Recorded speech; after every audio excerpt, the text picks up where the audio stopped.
Let's read source 2 for the map's investigation. It's titled Peter's Projection Map. But first, let's read the central question to remind ourselves of the purpose for reading this source. Which map should we use? Now, I'm going to read the attribution and then the headnote. That's where we'll find what type of source this is, and who created it, and when it was created, and why it was created, and who uses this source and why. Attribution. Retrieved in 2017 from Oxford cartographers. And if we click here, we'll go to that map online. Headnote.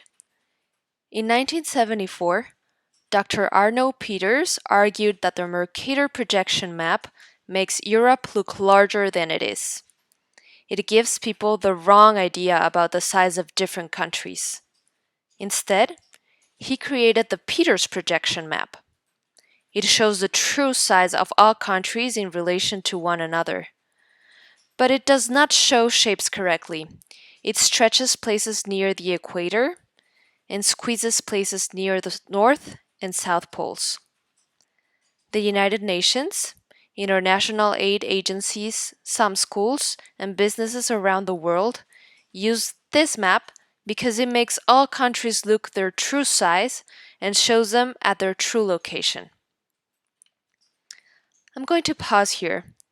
Take a moment to respond to the questions about the headnote and attribution in your packet before moving on. So, pause and come back when you're ready.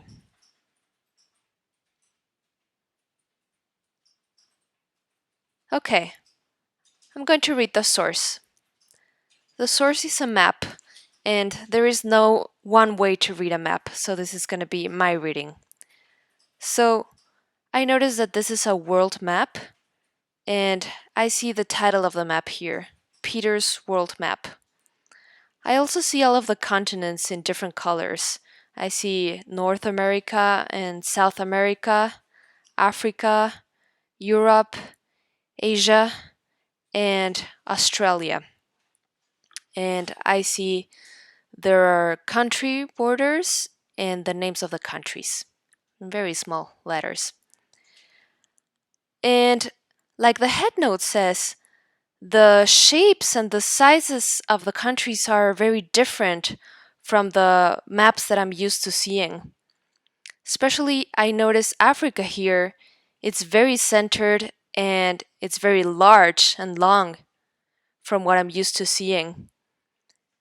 And the headnote says that places near the equator now appear larger. So, where's the equator? Here, this one is the equator line. So, places that are near the equator line, like Africa and South America, now appear larger, while places that are close to the poles, the North Pole and the South Pole, now appear smaller, like Antarctica here, or Europe, or Greenland, or North America. And the headnote tells me that these are the true sizes of the countries. Okay, now go back and read the source yourself.